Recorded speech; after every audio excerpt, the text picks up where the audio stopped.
Welcome to this book discussion episode of Grow Your Life. I'm Jason Scott Montoya, and in this discussion, I get to introduce you to the co-author of The Map. The Map is Your Path to Effectiveness and Leadership, Life, and Legacy. Keith M. Eigel, Ph.D. Keith, say hello. Hello.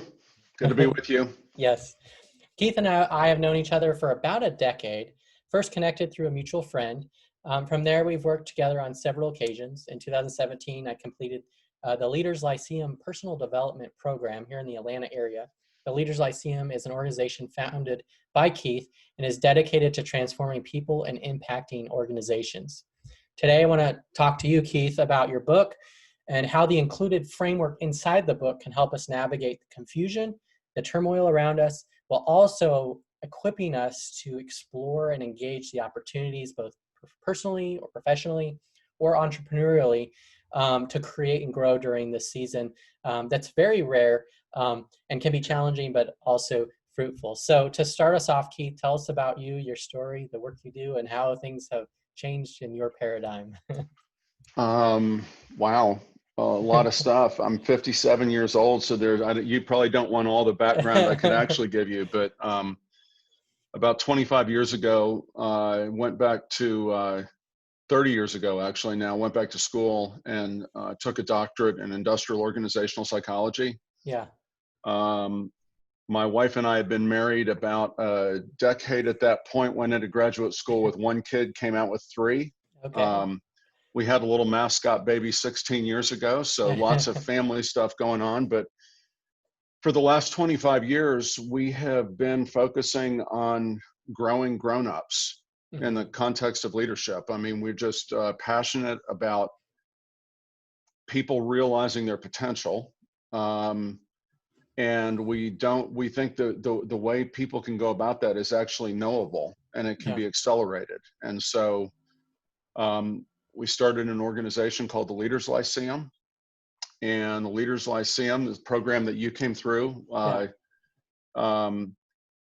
takes groups mostly in corporate settings, but 30% of our work is in higher education.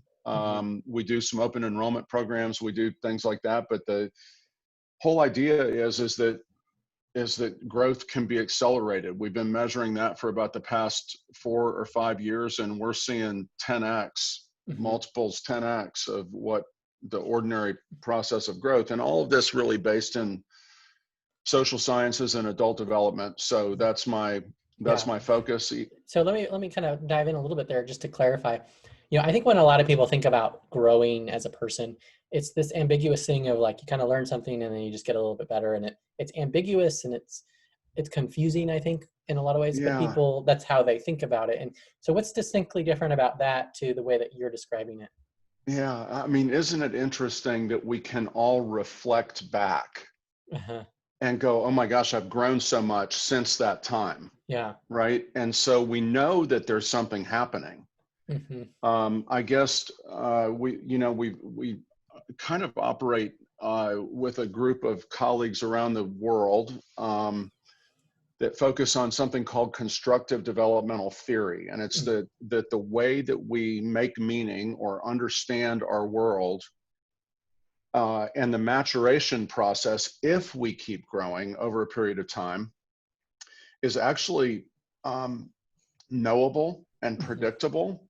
It does not need to be a mystery, because I think, almost everybody who's going to listen to this podcast knows intuitively that they're going to come out of this time we're in right now different than they were, that the country will come out different than they were, that business is probably going to operate in some way differently than it did. But when you're in the middle of it, it feels confusing, right? It feels like, well, I don't get it. And we're saying this does not need to be a mystery. That's what the book, The Map, was about, is that when there is a roadmap for growth, and when you can understand where you are on that roadmap, it can actually make the journey more effective, more efficient, more enjoyable, all these things. So, well, and I guess the question that I have there, why isn't it more prominent, this structure and in terms of how we're taught and knowing it? I mean, how come I had to stumble across it, 20 something years into my life before I even heard of it, Oh my gosh, Jason, if I knew the answer to that, that would be magical. So it's not quick fixy, Yeah. right? It's not it's not like just applying these 7 principles or these, whatever these things are. All of those are good, by the way. And some of the people who really had an impact in terms of the books that they published, it's all moving people in the right direction. Yeah. But time is a key component to our growth. And because it doesn't lend itself, I don't think, to the latest kind of, here's the thing that you can do really quickly, but it is an engagement. It reminds me of a Eugene Peterson book title that was Along Obedience in the Same Direction. And we realize these kind of stages or phases where the growth is so real, it's energizing. Yeah. But then there are times that, isn't this true, that you just feel like you're slogging through it, right? Or wandering in circles. Yeah. And so I think, what I'm starting to see over the last, really the last 2 decades, my dissertation has gotten a lot of attention internationally even. I get emails every month from conversing with a guy right now from Kenya, and he's doing his doctorate and trying to put this into work in the school systems in Nairobi. And it's, it's cool, exciting stuff. And I lost my train of thought on your question. Give me your. Well, so I'm curious as to why it's taken so long for this to get out there, and maybe we haven't quite hit a tipping point for its mainstream, but it seems so fruitful to understand this, especially at a young age. If you followed it and were kind of understanding this, and then you carried it with you through your life, you'd be able to accelerate that even further. Yeah. Again, I don't know the magic formula why something catches, but what I was going to say is that what we're starting to see now is, especially in the executive coaching world, especially this work is starting to underpin more and more people's work. Yeah. And I think one of the principles is that it's always the hard stuff that we're going through. Yeah. That accelerates growth. And you're starting to hear more people talk about that, right? You're starting to hear more people talk about how this difficulty can lead to positive outcomes down the road. But again, I wish I knew the magic formula. There's a handful of us out there that have, written some books on this and are you really using this as an underpinning. Yeah, and that's something I put in my book as well. I put some of your work in there to frame the personal growth as a business leader, as an entrepreneur. This is how you need to look at it. Yeah, exactly. Now, I guess as you talk about that, kind of the challenges that we're facing, we are hitting, what I'm seeing as a cascading series of crises. So, we had the pandemic, which led to an economic, which led to a social, and none of them are over. They're just adding on top of each other. Yeah. And so it is, I feel like we're facing these challenges, and in some ways it's crippling, but in other ways it's fast forwarding, it's accelerating things. There are some people that are in almost denial that anything has even changed. And then there are those that are already moving on to the new paradigm, and everyone caught in between. And so just before we dive into the framework in the book, how should we be processing and looking at this situation in a way that doesn't melt our brains or our bodies in the process, but helps us actually be effective leaders through it? Yeah, I think there's a couple of things that can really help people that are feeling like, what's all this about and where do I go from here and what's this going to mean to me? It's a little harder to deal with the folks on the 2 poles that you described, right? Yeah. They're already in some ways kind of dead set in their paradigm. But there is I think as we consider this time we're in, and to not make this overly complex in light of kind of the theories of adult development that can help us understand the growth that we're going through. Yeah. There's a couple of questions that we can really ask ourselves. Okay. Who do I want to be when this is over? Kind of character, what kind of attitude, what, these kinds of sort of pre-thinking through, who do I want to be? Yeah. Or what's the story I want to tell? Okay. And so as we find ourselves in the middle of what is undeniably a challenge for almost everybody, I mean, it is, even those who are realizing sort of new opportunities through this time. I mean, you and I were talking before we got on there. If everyone had the foresight to buy Zoom a couple of years ago, it would have been a great thing, right? So there are people who are actually realizing new opportunities because of the situation we're in. Yeah. And we haven't talked about this yet on this call, but we use this phrase that it's really challenge and contradiction. And what we mean by that is challenging circumstances, right? And I think we find ourselves in challenging circumstances right now that contradict our current understanding.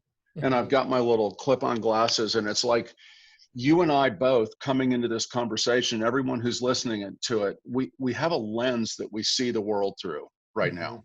Yeah. It filters so much of how we make sense of everything. Yeah. So when challenging circumstances come up that contradict that lens cannot make perfect sense of, it's our perseverance through that over a period of time that actually leads to oh yeah, that's how I used to see it. It's an objectification of the previous level of understanding. Yeah. And now there's a new lens that I see the world through. And what we know about the way grownups keep growing is that there is order to that, those lens changes, that there is. And so as we find ourselves in the middle of these multifaceted crises that we're in, I think knowing that our goal as grownups, right? If you're in your early 20s or beyond, your goal is to increasingly take ownership of who you're going to be, where you're going to come down on issues, to be less defined by the circumstances, by the panic, by what other people are saying, although what other people are saying are valuable sources of input. Right. But it's really figuring out who you're going to be. And that is really what defines maturity as we continue aging.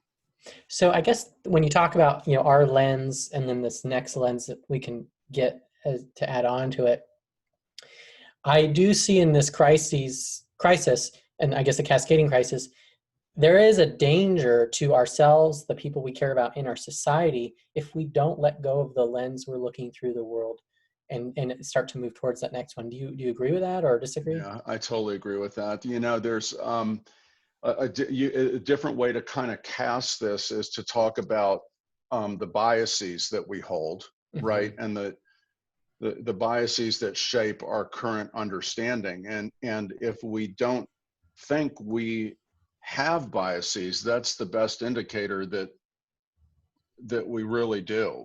I mean, the people who are most mature, who are most wise, can actually speak to, again, almost in this kind of objective way, what holds them in place or what shapes their understanding that may not be beneficial.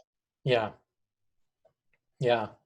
So I guess let's dive in, kind of give us a brief survey of this framework. There are these 5, lenses that we can look at. Really, it's the 2nd, 3rd, 4th, and 5th that are most relevant to adults, and hopefully 3, 4, and 5 as opposed to 2. But you can dive into a lot of it. So walk us through that framework in a brief way, and then we'll use that as kind of we'll explore those different lenses as we look at the crisis. I'll try and go through this really quickly, but it took us 350 pages to spell it out before. And we tried to, when we wrote the map, Bob Keegan, who is one of my heroes, wrote a book called The Evolving Self. And then followed that up with several other books. We tried to make an accessible version of this. So let me just see if I can't put this into sort of layman's terms a little bit. There are some identifiable early stages of development that are specific only to children. Yeah. And that kind of culminates in the work that a philosopher named Jean Piaget, who any of your education majors would be familiar with, but culminated around middle school. Yeah. And it was sort of this concrete operational way of understanding the world. We call that level 2. Level 1 is a stage of development in childhood that no children don't grow through. So they're meaning there are no adults then that are still making sense of the world like a 5-year-old, despite what people tell me every day. You haven't met my boss, right? But level 2 is this really concrete, either or kind of fixed understanding of the world. Yeah. That also happens to be very me first. Okay. Like, I've got to win. I've got to come out on top. I've got to get my way. And unfortunately, even in the adult professional population, about 3 to 5% of adults, and that doesn't sound like much, but for every 100 people you know, that's maybe 5 people. Yeah. Still make sense of the world in this very either or, me first, what am I going to get out of it, how am I going to win kind of way. And so that's level 2. Yeah. For teenagers and even very young adults who are continuing to grow, they have moved out of that me first way, and there is a more connected understanding that I am part of systems that are bigger than me. Yeah. That being able to put myself in other people's shoes, and all of this begins to characterize level 3 understanding. Yeah. Now, all of that is positive. Having mentors in your life, having key influencers in your life, identifying with ideologies, both politically, religiously, in the way work should be done, in the way friends should be with one another, around parenting, around all of these different things. People are shaped by those people that they choose to affiliate with. Yeah. And that's appropriate for a period of time. The average age in the population that people sort of hit the apex, if you will, of level 3 is 22 years of age. The problem is that an increasing number of people stop growing once they get there. And what you see is sort of an immature over-identification with these affiliations. Yeah. So again, the easiest, we're not, politics and religion is always dangerous to talk about, but in a very general sense, being shaped by the influences you choose to associate with, but never really taking ownership of those, becomes an arrested development, a characteristic of not continuing to grow. Yeah. But most adults, now we're up to the remaining 80% or so of the population continue to push through level 3 and move into level 4.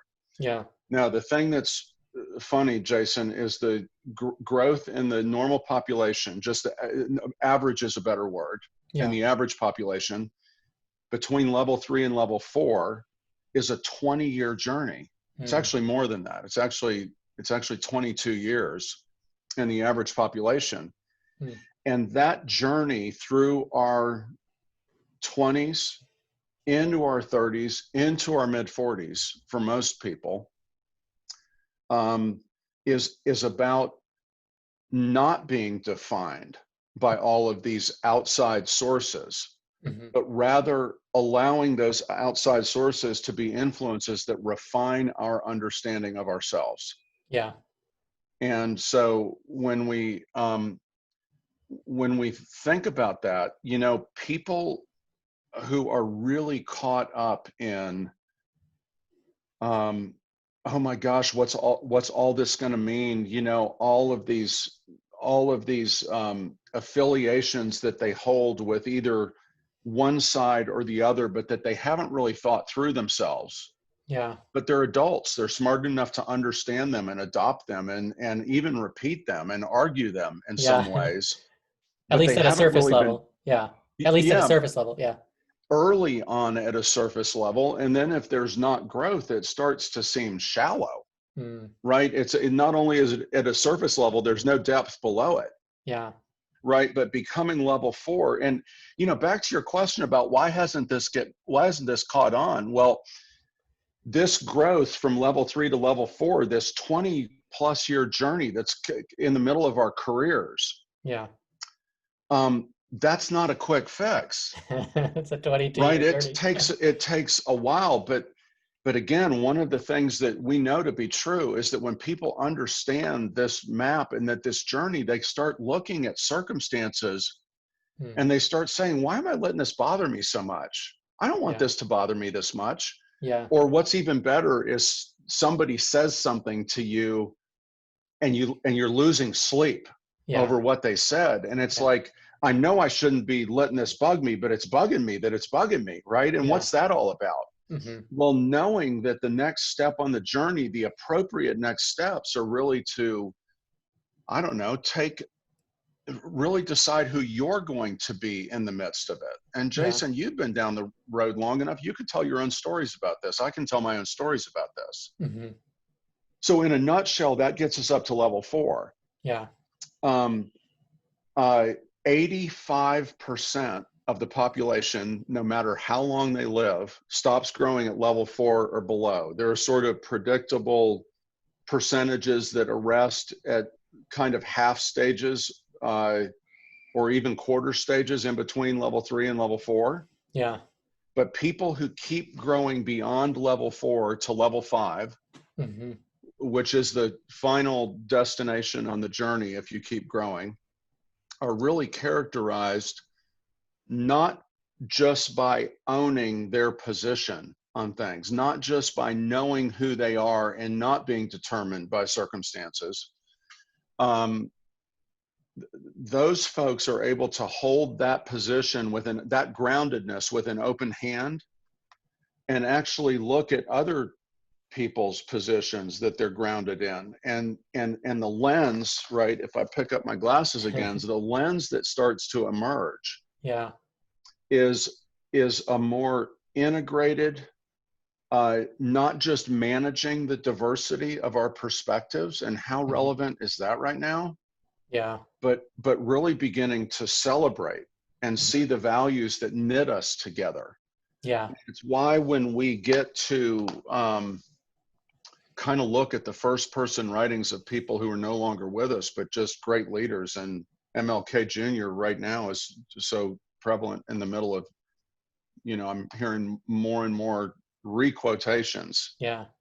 But it goes back to Abraham Lincoln. Nelson Mandela is another beautiful example of this, that they began to really see the framework of what knits us together, Yeah. not just what separates us and how we need to manage that. Mm. So on the level 5, as we go through this crisis, I feel like, and even to some degree, maybe even level 4, but we're lacking. I feel like there's a leadership vacuum, and I've really spent time trying to find those level 5 leaders that are also willing to speak into the situation, so I Me can too. gain that wisdom. And they're very hard to find, and if they're out there, they're very rare.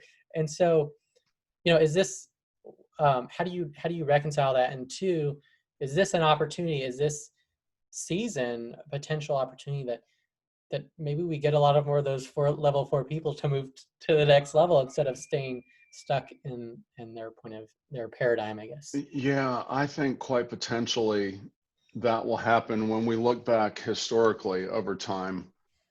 Um, level 5 leaders have usually emerged in the midst of a crisis. Mm-hmm. Um, it Mm. feels to me, but it has felt to me for the last period of time, like we're at that tipping point. Yeah. I'm wondering who may step up Mm-hmm. and where that person's going to come from. I Yeah. do think there are a lot of level 5 leaders out there doing just incredible work, but it's more behind the scenes. They're not on the national stage as much. Yeah. I do think there's a handful of level 4 leaders, but I think there's also a lot of level 3 leaders and over identification where the ideology that they associate with is actually defining their point of view rather Yes. than them. In other words, that point of view has them.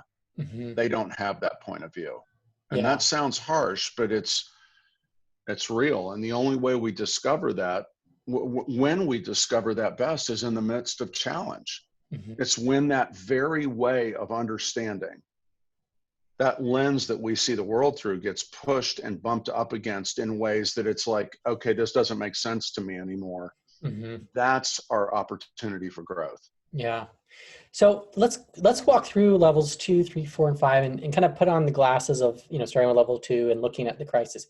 How are they seeing it? And I think those examples can help us to understand each one, understand where we might fall in that, and then understand how we can synthesize these together. So yeah, you're asking me to take some chances here, maybe. I don't know. I am.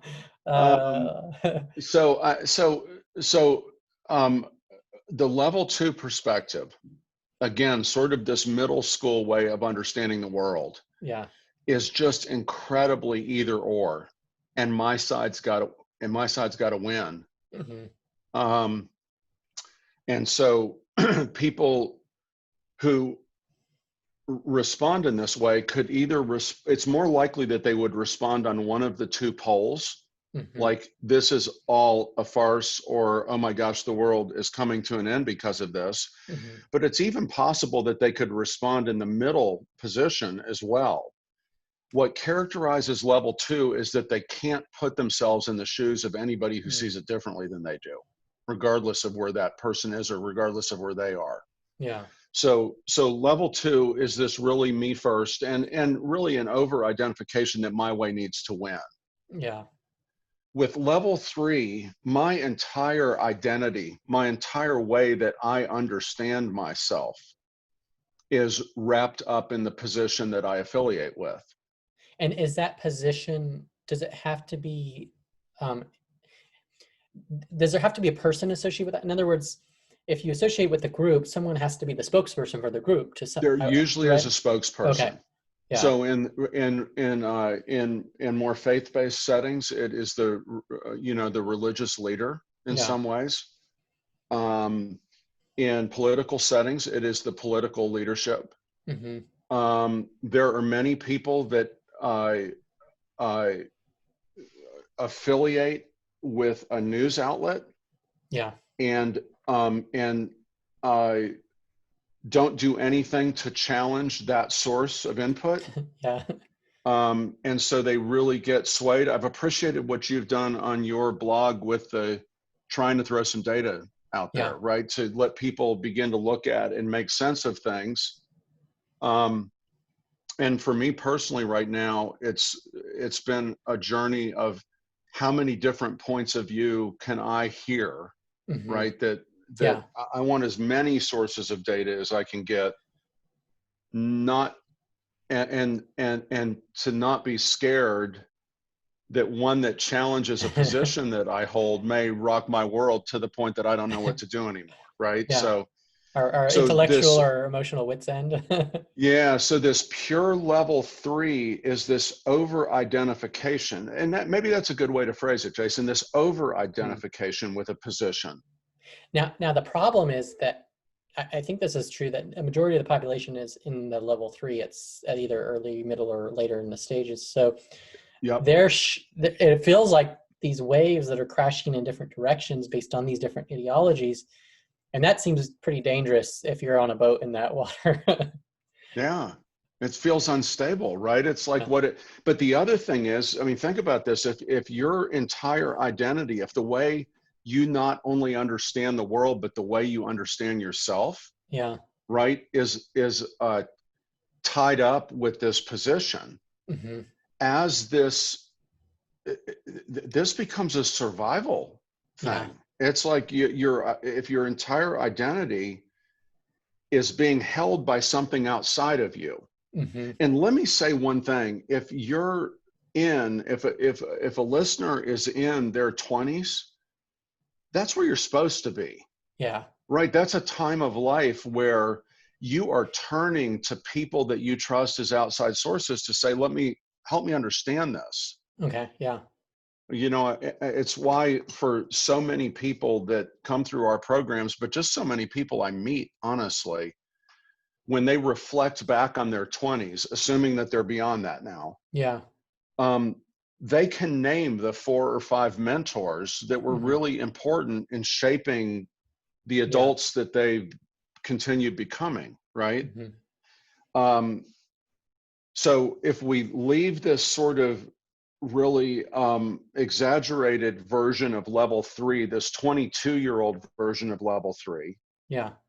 and we jump all the way to level 4, there is a groundedness, Hmm. right? There is a system of values that we can't reflect on, right? That they are the lens that kind of defines our understanding. Yeah. Um, but but we spend a lot of time at level 4 sort of integrating new data into our existing models. Yeah.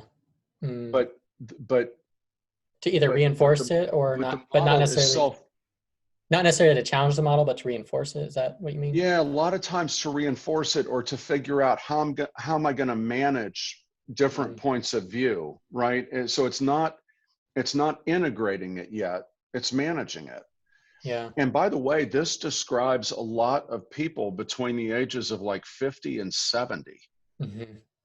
right? And if you don't quit growing, and you've heard me say this in the book, you've heard me say it in programs, if you make it to level 4 and you're in your 50s or 60s or even early 70s and you have not continued growing, um, I don't think it's much of an oversimplification to say that you're either going to become a cranky old person or a benign old person. You Mm. just sort of have your way of understanding it, and all those people out there are crazy, but you're not really making a contribution to the conversation. You're just enduring it, right? Yeah. And people who are the people I describe as more benign, there's usually a cocktail hour associated with that, because you've got to deal with all this contradiction to go to sleep, and Mm. alcohol can help, Yeah. right? Um, the cranky old people are the ones that double down. They get kind of dogmatic and start a lot of their sentences, well, in my generation, right? Yeah. And fill in the blank. The reality is probably most of the people who are listening to this podcast, people between the ages of 25 and 55, Yeah. are somewhere in between level 3 and level 4. They're at 5 measurable steps along that journey. And so some of them are, uh, again, I'm 57 years old. I don't think there's been anything like this in my lifetime that I can Mm. recall that feels like a ground shaking sort of thing that's sort of come out of nowhere, right? Yeah. Well, and it And seems like so, if you have a model that is for the old paradigm, for the paradigms that you've experienced, and then you, as someone who has an anchored model or someone in level 4 or beyond, th- that, I mean, in the book, you talk about the idea of when you use your shovel to do something that's not digging, it doesn't help you anymore. You it's need not a a new helpful tool tool. anymore, right? And I don't know, I would imagine if I was highly anchored in a model, that would be very destabilizing. But I don't know. Yeah, yeah, it's really destabilizing, um, for those who have not self-authored Mm. in that particular area, and because challenge and contradiction, because these um, uh, situations and circumstances that bump up against our lens, when we lean into those, we begin the developmental move, growth as an adult Yeah. is beginning to land in a place where I'm increasingly owning more and more of who I am. So people who are full-time in a career, a lot of times begin to self-author in that environment. Okay. If they're married and have children, they begin to figure out through the challenge and contradiction that all of that brings, that most of them get grounded. They don't put their well-being in the hands of circumstances that they don't have control over. Right? But rather they start to say, well, who am I going to be in the midst of these challenges? What kind of parent am I going to be? What kind of spouse am I going to be? What kind of partner am I going to be? Yeah. Um, So what is it that shakes the 4 and into the 5, or at least encouraging yeah, and some? that's jumping forward a little bit, but yeah, that's good. What shakes the 4 into the 5 is either incredible intentionality Okay. to actually expose yourself to points of view that are not your own. Points of view that are different than what you came down on. And I can tell you some stories about that if we've got time before this is over. Yeah. Because I've tried to take some steps that are really intentional that have been super powerful. But I tell you, the stories that a lot of older people tell who have become level 5 on their journey is that their world, the way they understand it, was shaken to its core. Yeah. And there was no longer an ability to hide or defend in some way. And these include tragic stories of losing children. Yeah. Children dying, or spouses and partners dying of a disease, or even suffering a disease themselves where there's no hiding from it anymore. Is that kind of in a way, is a level 4 shaping a paradigm that's not always consistent with reality, or not fully consistent? Because I hear a tension between reality and yeah. So Jason, for most people who grow to level 4, it's consistent with their reality. Okay. Their experience of it. And yeah, because people don't come up or develop or author an understanding that doesn't make sense to them. Yeah. So, I mean, to dive into some controversy here, the racial tension, I think, not growing up as a Black man, I don't know what that is like. Right. And so when they say that, if someone else kind of almost dismisses it, well, that's not my experience, right? I'm not racist, or I've never experienced that, or never witnessed that. There's a disconnect there. Is that kind of what you're describing? Yeah, it's more beautiful than that. Yeah. In a way, actually, because there is the opportunity to fully understand someone else's experience. And when we do that, almost without fail, it will challenge our lens, the efficacy, the effectiveness of our lens. What I think is equally as amazing about this time and beautiful about this time is that, I too I'm a white male. Yeah. There's new opportunities for me to even understand things about me that I didn't understand because it wasn't challenged. It was just the life I was living. Does that make sense? Yeah. And I guess the thing that comes to my mind is, does that mean, it feels like one of two things, or maybe it's a spectrum, but you have to invite that or participate in it, because you could also just reject it and further put up your wall, right? Oh my gosh, I know so many people who've got their self-authored way, and they're just taking that information and integrating it in ways that are not leading to growth. It's just, there's a lot of compartmentalization and categorization, and that's those people, or they think this way, and maybe you have a new understanding that people think that way. Yeah. But it hasn't really grown you to the point that a higher order set of values begins to emerge as the new lens. So, which is why, by the way, historically, Martin Luther King Jr. presented problems for so many people. He was an anomaly to their paradigm. Is that what you mean? At his age, he's one of the youngest people that we have evidence grew into level 5. I've actually interviewed some people who no one outside of their community would ever have heard of at some pretty early ages. Mm-hmm. And their influence is meaningful in the circles in which they operate. Yeah. But King was on a national stage, right? Yeah. And he forced the country, regardless of where people were, he forced them to look inward in a way. Mm. And whether they were intentionally asking the question or not, to say, who am I going to be now? What's the story I want to tell? Yeah. When this is over. And you can look at people who've been not growth oriented examples of this, that just throw it into a box and sort of saying that's that thing. And that's maintaining your fourness. Mm. Moving toward level 5 is actually seeing the connectedness between things that we've formerly thought of as dividing us. Okay. Yeah. So when I think about these levels, I guess your point about MLK was he was this visible symbol and icon and voice and person that drove that internal reflection that may not have been there if he hadn't been there in the way that he was. So what are the questions, when you think about these levels, what are the questions we can ask each of these levels, if that is us or if it's someone we know, that could help them, that could empower us or equip us to do the very thing that he did to people that are at these different levels?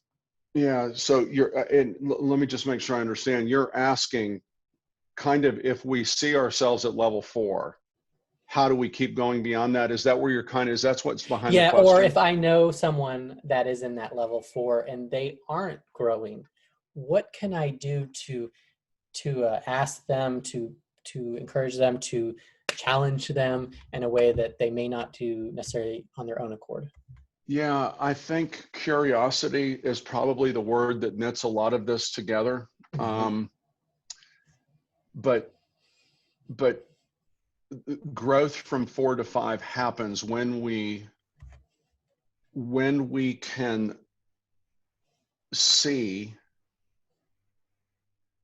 a different perspective and allow it to shape our perspective. Okay. And so, if you were trying to promote this kind of growth in someone else, and by the way, you can make the transfer to think about how you would promote this kind of growth in your own self. Yeah. But if you were to try and do it with someone else, questions like, have you ever, not in a challenging way, in a curious way. Yeah. I'd love to hear your thoughts on this point of tension that I've been struggling with. Mm-hmm. I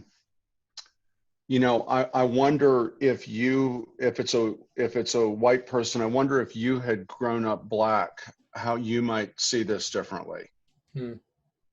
Have you ever thought about volunteering in a community that doesn't look like you? Mm-hmm. Right. One of the more proactive things that I've seen move people off of their fourness is when they have gone on a service or mission trip to, to Haiti or Central America or something like that. And they don't talk about the new things they learned. They talk about how life-changing it was. Mm. And I think what they often mean, or most of the times mean about life-changing, is that it was lens-changing. Yeah. I don't see the world the same anymore. And that sounds very similar. Yeah, it sounds similar to what you're saying about MLK. It wasn't necessarily that someone went to him; he came to them.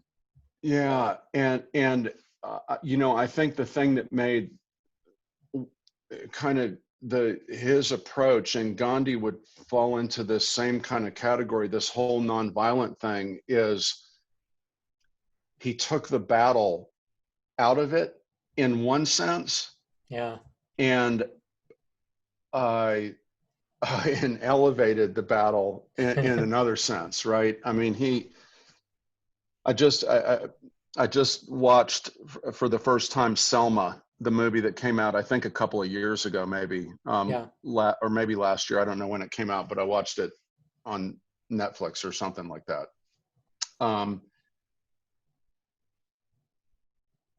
His not fighting back, and I feel funny saying that he was fighting back more valiantly in the way he didn't fight back, right? I Yeah. mean, so I don't want to. It took more courage to not fight It back. took more courage to do what he did, but what happened to so much of the country is they couldn't sit there and leave it in a box anymore. Yeah. They couldn't leave it in their little categorization of Black people in the South. Mm-hmm. Right? It was like, oh my gosh, what's going on here, and who am I going to be? Yeah. And where am I going to come down on this? And I talk to people right now in their 80s when I have the chance to I've interviewed people a lot around this developmental model. I can't tell you how many elderly white people that I interview wish that they had told a different story during that time. Mm. Right? But even that regret is changing and opening and knitting together a bigger, more sage-like, wise point of view Mm-hmm. at this stage of their life. Yeah. So I guess the gap that comes to my mind is that Martin Luther King Jr., he unified people at level 2 and 3 and 4 and these different levels as a level 5 leader. And when I see now, I see the pandemic, I see the economic, I see the social, I see a bunch of groups in the different levels competing against each other, um, and you have kind of good and evil forces integrated Yeah. into all of them, and we don't have that that leadership. That's the leadership vacuum, and I feel like it seems like it's actually diminishing the power to illuminate the problems and also solve them in an effective way. Yeah. Yeah. One thing is, King moved a lot of people at levels 3, 4, and 5. I think what he got from a lot of the level 2 people out there, which, depending on the population, the statistics change and more people are arrested at level 2 in different populations. Mm-hmm. But he actually got more resistance, right? And even some people who were really immature in their 3-ness, this kind of outside in, Yeah. they became even more vehement in their resistance to what he was saying. And again, any of these movies do a really good job portraying sort of the either or dogmatic, we're going to win at all costs kind of reactions that people had to that. Yeah. But I want to pick up on something you said. There does appear to me, as someone who has studied leadership effectiveness for their entire career, essentially, there's a leadership vacuum on a national level. There are voices out there, but there does appear to be a vacuum. At best, what I'm seeing is people who are trying to come up with techniques for us to manage our differences. I don't see people coming together to knit together a larger whole. Yeah. And that's when things got, that's what we saw different.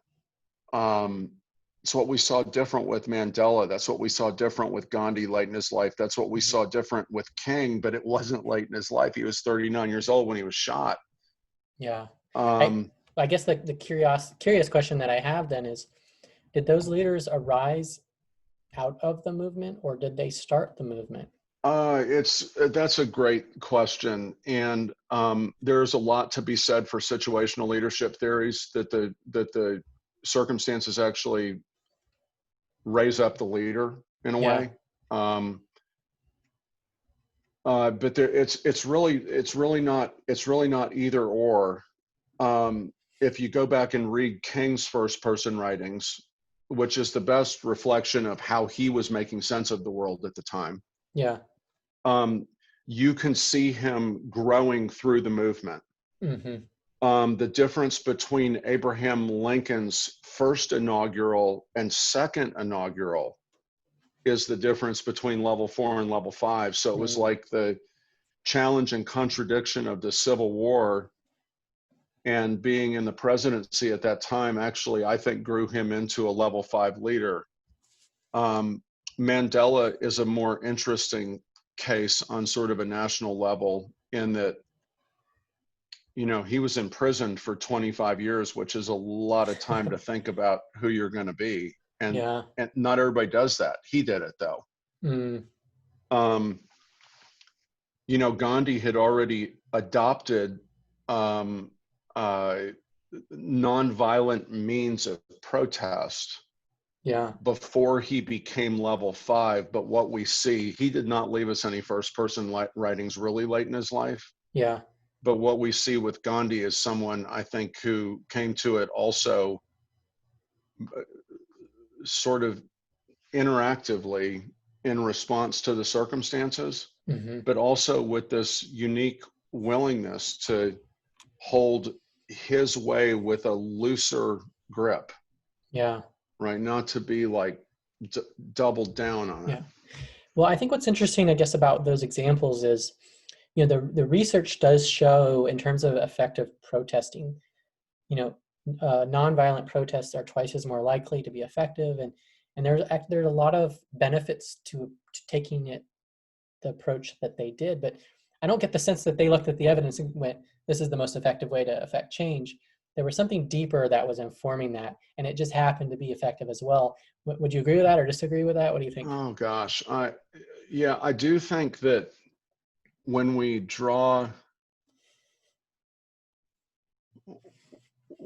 feel like there needs to be retribution in some form or fashion,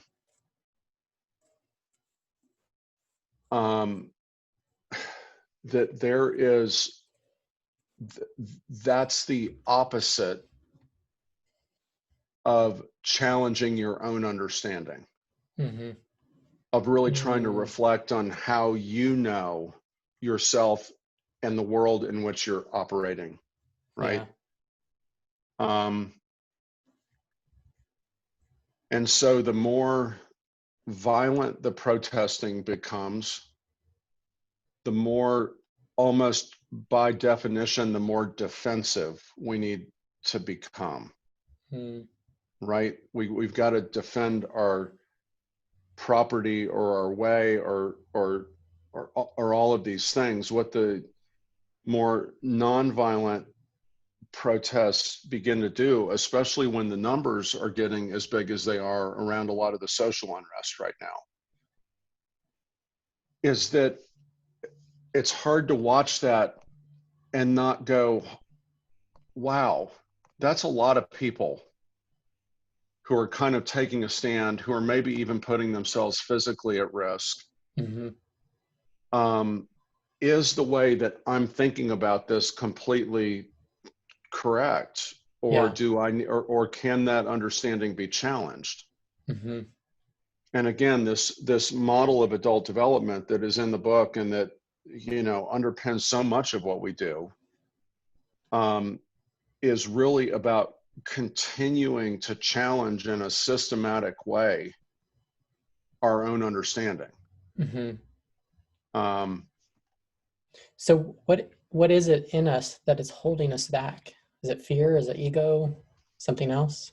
Yeah, I think fear is a big part of it. There is always fear in letting go, and usually at every stage of development, even all the way back to the terrible twos. Right? You got your grip on reality, on your reality. And it's in childhood, it's more predictable what does it, but it's like, you know, it's almost like the circumstances are prying your hand open. And you're saying, this can't do anymore. What's next? And then we begin to figure that out and piece it together. but it doesn't have to be random. Yeah. I think that's the purpose of our work, is it doesn't have to be random. The way we grow is knowable, and it can be accelerated. Yeah. And I think that's a lot of what you're trying to get at in this podcast, is kind of like, what can we do, or what should we be doing differently? And I think there's things that we can learn from. Yeah. When it comes to that. And when you think about whatever your lens is that you see the world through, when you allow that lens to be challenged, that's scary. Yeah. Right? But when you can do that, what is going to result is a more integrated, more comprehensive understanding of the circumstances, because you're going to have brought more factors to bear. Yeah. You know, and what the research that we've done around this shows that people, when the scales tip between between level 3 and level 4, in other words, for people who are only listening to this, when you become more level 4 than you are level 3, yeah, almost every measure of effectiveness, leader effectiveness, life satisfaction, and well-being changes, becomes greater, becomes better. Yeah, dramatically, right? Yeah, and it gets dramatically better by the time we get to level 4, right? It's kind of like when I've been an extra on some movies, and I've gone there and there's like a 20-something-year-old, and I'm like, I'm just glad I'm not that person anymore. I'm glad I've grown, because I can see the contrast between where I used to be and where I am. Yeah. I mean, and do you know what? Most people who've continued to grow over the course of their lives can look back and they're grateful for that, even though they wish their bodies worked a little bit more. Yeah, I guess the physical decay is not. So I guess one of the last things I would want to hit on before we wrap up here, but the difference between us changing ourselves and maybe even influencing the people and the immediacy around us. Yeah. What does it mean for systematic change, to change things in a community, in a society, and in our country? I mean, that's a whole nother layer, I think. But it comes down to that. Yeah. No, it's good. There is a peer pressure around growth that can be productive and helpful. We have seen this happen in executive teams, in organizations, where you begin to see almost like the leader level of the organization change because of proactive measures. But it is, oh gosh, Jason, I think there's going to have to be there's going to have to be some leadership that steps up, that gets us to begin to collectively challenge our collective understanding, right? But I have to tell you, if enough people would just do it individually, and I think some of that is beginning to happen now. Yeah. The tide will begin to turn. It has turned over the last 50 or 60 years, especially around the racial unrest that we're. It's not where it needs to be, and do you know what? I don't know that it ever will be. But it needs to. This is a time where better ought to be the result. Yeah. And I'm one of the pieces of writing I've been most moved by, honestly, in my whole life, is Martin Luther King's letter from the Birmingham jail. And if you or your listeners have not ever read this, just Google it. It's like readily available. King letter from the Birmingham jail, and they'll get it. But this, it